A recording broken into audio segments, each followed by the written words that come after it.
Manage कर दिया। पहले बोला कि बाइक छोड़ के जानी पड़ेगी आपको 10-15 दिन के लिए। 10-15 दिन के लिए? हाँ, बट सिर्फ एक प्रॉब्लम है कि एक बाइक न्यूट्रल में स्टार्ट हो रही है। ये कहाँ की बात है? गुड़गांव की बात है? ये गुड़गांव की बात। गुड़गांव जैसे टियर 1 सिटी में ESD बोल रहा है कि 15-20 दिन के लिए बाइक आपको छोड़नी पड़ेगी। Yes. So hello guys, welcome back to another video. So basically आज की वीडियो में हमारे साथ है ESD roadster 350cc bike. And ESD का अपने टाइम में बहुत बड़ा एक बेसिकली एक नॉस्टैल्जिया रहा है। लोगों को पुरानी बाइक्स बहुत बढ़िया थी, हर तरह बेसिकली जो पुराने लोग हैं वही समझ सकते हैं। लेकिन ESD ने अभी 2023 में बेसिकली नया इनिशिएटिव लेके ये बाइक लॉन्च की है। तो आज हम जानने वाले हैं बेसिकली उदित भाई से। कैसे हैं सर आप? बहुत बढ़िया। सो बेसिकली आपके पास बेसिकली बाइक है, कितने की पड़ी सर? ये मुझे ऑन रोड पड़ी 2,64,000। 2,64,000 झांसी से, इंक्लूडिंग ऑल एक्सेसरीज। हाँ, एक्सेसरीज लगा के। एक्सेसरीज में क्या पार्ट था बताएंगे? एक्सेसरीज में ये लेग गार्ड लगवाया हुआ है मैंने, ये लगवाया हुआ है। ओके। उसके बाद ये पीछे का बैक रेस्ट, ये एक्सेसरीज का पार्ट दिया है। एक्सेसरीज के पार्ट दिए हुए हैं। सो ओवरऑल जस्ट मैं आपसे पूछना चाहूँगा, बाइक्स तो बहुत भी और भी हैं, जैसे कि मेट्रोर है, बहुत सारी बाइक है 300-400 सीसी में। इसी पे क्यों आपका मन गया, यही बाइक क्यों लिया आपने? परफॉर्मेंस। हाँ, लाइक थोड़ा इलेबोरेट करेंगे परफॉर्मेंस, क्योंकि बहुत सी बाइक हैं। देखो रॉयल एनफील्ड में हंटर आ रही है, मेट्रोर भी आई। कुछ लोग इसे मेट्रोर से कंपेयर करते हैं कि इस टाइप का इसका मतलब बेसिकली पोस्चर वगैरह है। तो क्या कहना चाहेंगे? हाँ, मतलब मार्केट में बहुत सारी गाड़ियाँ आ रही हैं 350 सेगमेंट में। मीटियोर हो गई, जैसे लोग कंफर्ट पसंद करते हैं उसमें कि वो कंफर्टेबल गाड़ी है। बट इसमें मुझे जो मैंने रिसर्च की है रोडस्टर में, रोडस्टर एक ऐसी गाड़ी है जिसमें आपको पावर भी मिलेगा। आपके पास दो चॉइस होती हैं। अभी आप 350 सीसी सेगमेंट में बाइक लेते हो तो स्पोर्ट्स में आती है, ठीक है। आप स्पोर्ट्स सेगमेंट में जाओगे जैसे R15 वगैरह हो गई, या आप क्रूजर में जाओगे, मीटियोर हो गई या कुछ हो गया। इंजन इसका ऐसा बनाया हुआ है कंपनी ने कि आपको स्पोर्ट्स और क्रूजर दोनों का मजा देगी। तो क्रूजर बाइक होते हुए एक स्पोर्ट का मजा भी दे देगी? स्पोर्ट्स का मजा भी देगी। ओके। इस सेगमेंट में मैं आपको बता सकता हूँ, इससे ज़्यादा अच्छी बाइक आपको नहीं मिलेगी। कोई इसका कंपटीशन नहीं है।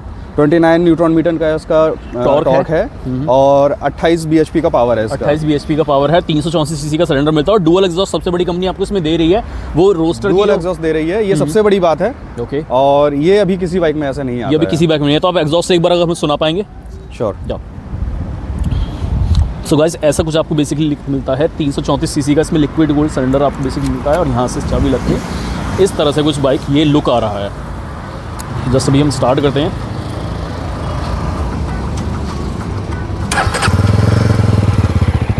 एक बार रैप करेंगे आप?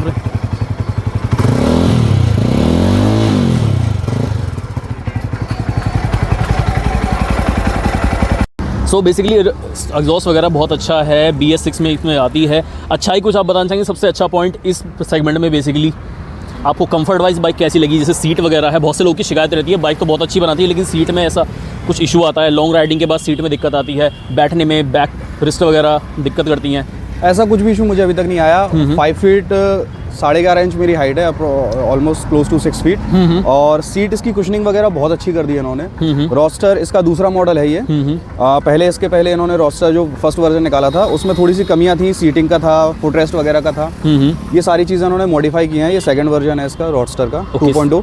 ओके, ठीक है। तो इसमें काफ़ी सारे मॉडिफिकेशंस इन्होंने किए हैं और कंफर्ट काफ़ी अच्छा है। तो अगर ब्लैक की अगर बेसिक कलर की बात करें तो आपने ब्लैक वाला बेसिकली कलर लिया है, तो इसमें लाइक कलर तो और भी आते हैं जैसे कि चेरी रेड है, वाइट है, तो ब्लैक ही क्यों पसंद किया? लाइक थोड़ा सा वो नॉस्टैल्जिया फील लेने के लिए? बेसिकली ये ब्लैक नहीं है, ये ग्रे कलर है। ग्रे कलर है बेसिकली। हाँ। ओके। तो ये काफ़ी ज़्यादा शाइन करता है। ओके। और मुझे काफ़ी अच्छा लगा ये colour personally. So basically colour अपना सब्जेक्टिव है, वो अपने अपने ऊपर है, डिपेंड करता है आपको किस तरह का पसंद आ रहा है। ये क्या है, थोड़ा सा प्रीमियमनेस देता है, मैट फिनिश में है ये, ठीक है। ग्लॉसी में नहीं है, ग्लॉसी में होता है तो वो थोड़ा सा मतलब आपको वैसा लगता है थोड़ा सा ओवर शेडो। पीछे कोई लॉन्ग रूट किया? क्योंकि बेसिकली रोस्टर बाइक है, कोई लॉन्ग रूट आपने किया हो, वहाँ पे पावर टॉप स्पीड इसकी वगैरह चेक की हो? पावर मैंने इसकी चेक की है, टॉप स्पीड भी चेक की है। नई गाड़ी उठाई थी मैंने, इसको झांसी से गुड़गांव तक लेके आया मैं। ओके। By road. और ये टॉप स्पीड गई थी 126 बिना सर्विस के। नई गाड़ी बिना सर्विस के। हाँ, 126। कोई वाइब्रेशन इशू, कोई जिटर हैंडल पे, फुट पैक्स पे कोई ज़्यादा वाइब्रेशन, या लगाओ कि बाइक इंजन ऐसा कह रहा है कि बस अब कम करो या रोक दो या थोड़ा रेस्ट दे दो, ऐसा कुछ नहीं। इस बाइक की खासियत यही है, जितनी ज़्यादा आप स्पीड दोगे उतना ज़्यादा ये कंफर्ट देगी आप जैसे कि बता रहे थे आपने ESD की पुरानी वाली बाइक भी चलाई, जो प्यारी बाइक आती थी, उसमें और इसमें क्या फ़र्क लगा आपको? मैं इंजन के बेसिस से जानना चाह रहा हूँ। इंजन के बेसिस पे अगर मैं बताऊँ तो कोई पॉइंट्स अगर आप ऐड करना चाहेंगे, कोई फीडबैक अगर उस टाइम में वो चीज़ आपको अच्छी लगी, या कुछ इंप्रूवमेंट अगर किया है ESD ने अभी? पहले की जो ESD की बाइक थी वो 2 स्ट्रोक बाइक थी हमारी। साइलेंसर वगैरह में जो वॉइस जो आवाज़ आती थी, उसका जो एग्जॉस्ट है, एग्जॉस्ट की आवाज़ भी काफ़ी ज़्यादा थी उसमें। वो एकदम रॉ पावर थी बेसिकली। हाँ, वो एकदम रॉ पावर थी 2 स्ट्रोक इंजन की। ये 4 स्ट्रोक इंजन है। इसमें जो एग्जॉस्ट है वो काफ़ी ज़्यादा मॉडिफाई किया है कंपनी ने। अगर आप दूसरी कंपनियों की बात करें किसी भी और गाड़ी की बात करें सेम सेगमेंट में, इसका जो एग्जॉस्ट है वो बहुत ज़्यादा प्योर है और चुभता नहीं है कानों में। कभी ऐसा नीड नहीं हुआ कि एग्जॉस्ट को हम चेंज करवा ले, जैसे कि 350 सीसी की बुलेट भी हैं, लोग उसमें निकलवा के छोटा इंदौरी, पटाखा, पटियाला ये सब लगवाते हैं, तो आपने कभी ट्राई नहीं किया? नहीं, ऐसा मैंने कभी ट्राई नहीं किया, क्योंकि ये साइलेंसर से मैं बहुत खुश हूँ। इस साइलेंसर बहुत खुश है। इन केस अगर हम ज़्यादा छेड़खानी भी करते हैं तो कंपनी वो वारंटी वगैरह में इशू करती है। वारंटी में भी इशू आता है, और मैंने इसका डीबी किलर जो इसमें लगे हुए हैं, ओके, यहाँ पे डीबी किलर्स मैंने इसके निकलवा दिए थे स्टार्टिंग में। ओके, अभी ये जो नट्स वगैरह जो लगे हुए हैं, नट्स हैं इसके बेसिकली, ये जो लगे हुए हैं ये दोबारा से मैंने लगवाए हैं। डीबी किलर दोबारा से मैंने सेटअप करवा दिया है इसमें, क्योंकि डीबी किलर निकालने के बाद भी आवाज़ में कोई बहुत ज़्यादा अंतर आया नहीं। ज़्यादा अंतर नहीं आया। जावा की एक गाड़ी आती है पराग, जब मैं इसको सर्विस पे लेके गया था तो पराग का उन्होंने एग्जॉस्ट सुनाया था मुझे बिना डीबी किलर के, उसका आवाज़ बहुत ज़्यादा अच्छा था। ओके, बट ये भी मुझे अच्छी है, सेटिस्फाई कर रही है। अच्छा, प्रोस की तो बहुत अच्छी बात होगी, बॉडी फिट एंड फिनिश वगैरह से मतलब कैसा लगता है? व्यू जैसे बार एंड मिरर्स हैं, सेमी डिजिटल, इसमें आपको जो क्लस्टर वगैरह मिल जाता है, तो कितने सेटिस्फाई हैं? कुछ ऐसा फीचर वगैरह कोई आपको लगा कि लैक कर रहा है? और कॉम्पिटिटर्स जैसे कि रॉयल एनफील्ड की हंटर, मैं कंपैरिजन नहीं कर रहा हूँ कि जैसे उन्होंने 2,15,000 में बाइक निकाल दी, उसमें कुछ फीचर्स दे दिए हैं, कुछ ऐसी चीज़ जो आपको लगा कि लैक कर रही है, ऐसा कुछ कोई पॉइंट ऐड करना चाहेंगे? नहीं, मैंने टेस्ट राइड लेने के बाद ही इसको लिया था, और हाइट के हिसाब से अगर आपकी हाइट 5.5 से ऊपर है, 5 फीट 6 इंच 7 इंच से ऊपर है, तो आप प्रेफर कर सकते हैं इस बाइक को। इजीली मनूवर कर सकते हैं, इजीली आप कर सकते हैं। उससे कम है तो एक और ऑप्शन है जावा में हमारे पास बॉबर सिंगल सीट में आती है, सिंगल सीट वाली जो। हाँ, अगर आपकी हाइट थोड़ी सी कम है तो सेम है उसमें, बस थोड़ा सा टॉर्क उसका ज़्यादा है, 32 न्यूटन मीटर का उसमें टॉर्क मिलेगा। ओके, बाकी सारी चीज़ें सेम टू सेम है, सेम इंजन है, सेम स्पेसिफिकेशन है। ओके, कुछ भी डिफरेंस नहीं है। एंड अगर ट्रैफिक की बात करें तो किस तरह से मनूवर कर पाते हैं? कि गुड़गांव का ट्रैफिक आज के टाइम में पता है कि क्या हाल रहता है। इनकेस अगर आप ऑफिस में निकलते हैं 1 घंटे का जो रास्ता है 2 घंटे में मतलब टाइम जाता ही जाता है इजीली। गुड़गांव जैसे टियर 1 सिटी में एसडीए बोल रहा है कि 15-20 दिन के लिए बाइक आपको छोड़नी पड़ेगी। सो इजीली मनूवर कर पाते हैं? कोई ऐसी प्रॉब्लम कि स्लो, जैसे स्लो ट्रैफिक होता है तो क्लच वगैरह की फील, क्लच कैसा है इसका, हार्ड है, सॉफ्ट है? क्लच सॉफ्ट है। तो आपने जैसा बताया सिटी में चला चुके हैं, हाईवे में चला चुके हैं, ब्रेकिंग कैसी है? क्योंकि इसमें डुअल चैनल एबीएस मिलता है, आगे 310 mm का, पीछे 240 mm का बैक ब्रेक के ब्रेक्स मिलते हैं। कैसा रहा ब्रेक्स का परफॉर्मेंस अब तक? कोई हाई स्पीड में ब्रेकिंग वगैरह आपने करा हो, कुछ एक्सपीरियंस सडनली सामने से आ गया हो, कैसा एक्सपीरियंस रहा है ब्रेक का? ऐसे 2-3 एक्सपीरियंस हुए हैं मेरे साथ। ओके, जब मुझे, जैसे आपके और मेरे बीच में डिस्टेंस है, इतने डिस्टेंस पे मुझे ब्रेक लगाना पड़ा है 70-80 की स्पीड में भी, और लग गया है। ब्रेकिंग बहुत अच्छा है इसका। कोई इशू नहीं है ब्रेकिंग, कॉन्फिडेंस आता है। मतलब ऐसा नहीं है कि बाइक को मतलब अगर इजीली हम मनूवर करते हैं, टर्न्स वगैरह पे ब्रेक्स वगैरह करते हैं तो आराम से हो जाता है, कोई इशू नहीं आता है। ब्रेक वगैरह इसका एकदम फैंटास्टिक है। जैसे आप किसी सिंगल चैनल एबीएस की बात करो, जहाँ पे आपको लगता है कि मुझे शायद आधे किलोमीटर पहले से या 200-300 मीटर पहले से ब्रेक लगाना चाहिए, you need to be prepared for that. इसमें आपको ऐसा कुछ नहीं है, आप इजीली बाइक चलाओ।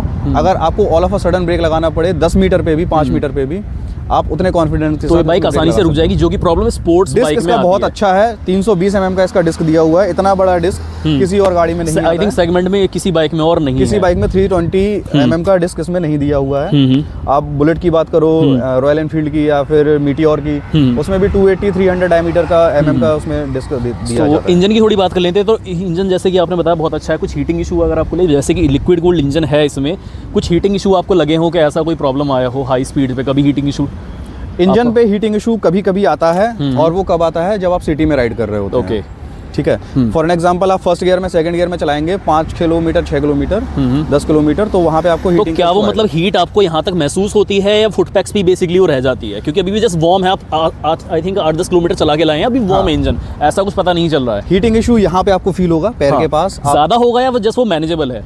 वो मैनेजेबल है। आया था कि बाइक, अभी मुझे 2.5 महीने हुए हैं बाइक चलाए, बाइक लिए हुए, और ये 3,500 किलोमीटर के आसपास चली है। ओके, इसका एक ECU है, एक कंपोनेंट है, यहाँ पे डलता है इंजन कंट्रोल यूनिट, बेसिकली जिससे वो पूरी बाइक यहाँ पे डलता है, हाँ, जिससे वो पावर देता है बाइक को।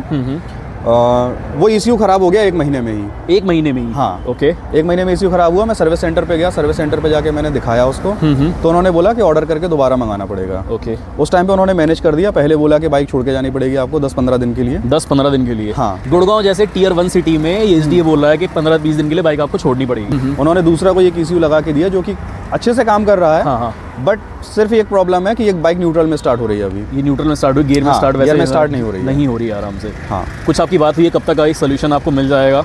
सॉल्यूशन उन्होंने बोला 15 दिन का बोला था, अभी 1 महीने हो चुके हैं। कोई अपडेट, कोई तो मेल वगैरह? उन्होंने बोला है नहीं, हमने ऑर्डर किया हुआ था, ऑर्डर हमने पुराना ECU मंगवा लिया, जैसे मैंने बताया था। हाँ, ये सेकंड वर्जन का है, सेकंड Roadster। वर्जन। हाँ, तो उन्होंने बोला कि बाई मिस्टेक हमने फर्स्ट वर्जन का ECU मंगा लिया था, अच्छा, और अब हम दोबारा से ऑर्डर कर रहे हैं, तो 15 to 20 डेज आपको अगेन और लगेंगे, यानी 1.5 महीने के आसपास आप पूरा मान के चले। पूरा मान के चलता हूँ मैं। ओके, तो इसका मतलब फिर सर्विस नेटवर्क, जैसा कि इसी चीज़ से पता चल जाता है कि देखिए थोड़ा सा लैग है, इंप्रूव करने की जरूरत है ESD को बेसिकली। Exactly। एंड ओवरऑल आपका एक्सपीरियंस अभी सर्विस में कैसा रहा? आई थिंक 1 या 2 सर्विस कितनी हुई है अभी सर्विस? इसकी अभी एक सर्विस हुई है 1000 किलोमीटर पे। 1000 किलोमीटर इसके बाद 6000 पे है, 6000। क्या क्या चीज़ें उसमें आप बता पाएंगे? ऑयल वगैरह चेंज, फिल्टर वगैरह? कूलेंट टॉप अप हुआ था उसमें, Okay। इंजन ऑयल चेंज हुआ था, ओके, और ब्रेक ऑयल चेंज हुआ था। तो उसका क्या कॉस्टिंग आया, अंदाजा बता पाएँ? ओवरऑल सर्विस का उन्होंने लिया था 1970 रुपीज़, 1970 रुपये के आसपास 1970 रुपये आपका उन्होंने बिल किया था फर्स्ट सर्विस का। बेसिकली। तो इसमें सर्विस चार्ज इंक्लूडेड है या हटा के? 4 सर्विस फ्री हैं इसकी, 4 सर्विस फ्री हैं कंपनी की तरफ से। सर्विस। हाँ, लेबर कॉस्ट इसमें इंक्लूड तो नहीं है। कैसा लगा लाइक आपको? प्राइस ज़्यादा लगा, कम लगा, आप बता पाएंगे लाइक? ज़्यादा नहीं कहेंगे। देखिए मैं आपको एक कंपैरिजन बता देता हूँ। आप 100-200 सीसी की कोई बाइक खरीदेंगे, आपको 1000 किलोमीटर पे सर्विस करानी है, फिर 2000 पे करानी है, फिर 5000 पे करानी है। ओके, तो आपका कॉस्ट क्या आएगा? 1000 रुपये, 1500 रुपये, 2000 1000, 1200, 1500 तो आ ही जाएगा। राइट। इसमें आपने 1000 किलोमीटर पे 2000 रुपये की सर्विस कराई, अब आपको अगली सर्विस 6000 पे करानी है। ओके, सो वही चीज़ें वहाँ मैनेज तो वही चीज़ है, आप एवरेज लगा लोगे तो वही चीज़ पड़ेगी, कोई ज़्यादा सो एवरेज कॉस्टिंग की आपने बात ही की, तो फटाफट बात कर लेंगे। कितना पीती है बेसिकली, कितना आपकी जेब पे अभी भारी पड़ रही है? तो कितने का एवरेज अभी दे रही है आपको बेसिकली सिटी वगैरह में? एवरेज ऐसा मैंने सच अभी नापा नहीं इसका, बट हाँ अगर इसको मैं फुल टैंक कराता हूँ तो ये 180 से 200 किलोमीटर पे रिजर्व लगा देती है। ओके, 180 से 200 तो किलोमीटर पे आप मान warning सकते आ हो जाती कि इसमें है। 12 लीटर का फ्यूल टैंक है, 12.5 लीटर का, 12 लीटर के आसपास इसमें आता है। तो 20-22 के आसपास का ये सिटी 20-22 का देती हाँ, है, और मतलब बेसिकली ट्रैफिक कंडीशन में कंपनी क्लेम कर रही है 28 का, लेकिन वो कंपनी चीज़ 28 कभी का होती claim कर नहीं रही है। है, हाँ, वो रियल टाइम में जो निकल के आता है। किन सेगमेंट को टेकर करती है बेसिकली बाइक?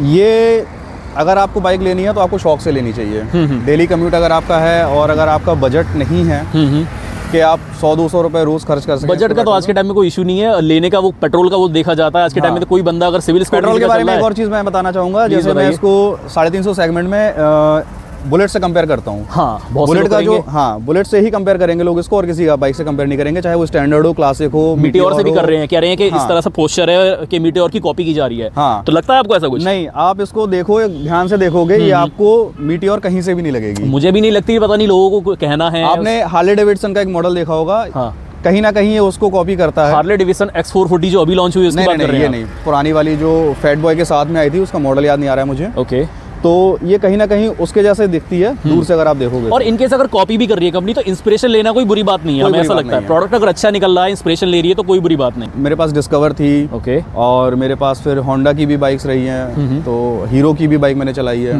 बुलेट भी है, बुलेट भी रही मेरे पास, ओके, राजदूत भी रही है। अरे वाह क्या बात है। तो हाँ, तो ओवरऑल एक्सपीरियंस बाइक से मामले में, बाइक मुझे बहुत ज़्यादा पसंद है। बताएंगे अगर आपको परफॉर्मेंस चाहिए बाइक से तो आपको 95 ऑक्टेन का पेट्रोल जो कि मिनिमम डलवाना ही पड़ेगा। आप हिंदुस्तान पेट्रोलियम पे जाएंगे तो उनका अलग कुछ ब्रांड है, स्पीड करके, और इंडियन ऑयल पे उनका पावर करके कुछ है, तो उस टाइप का।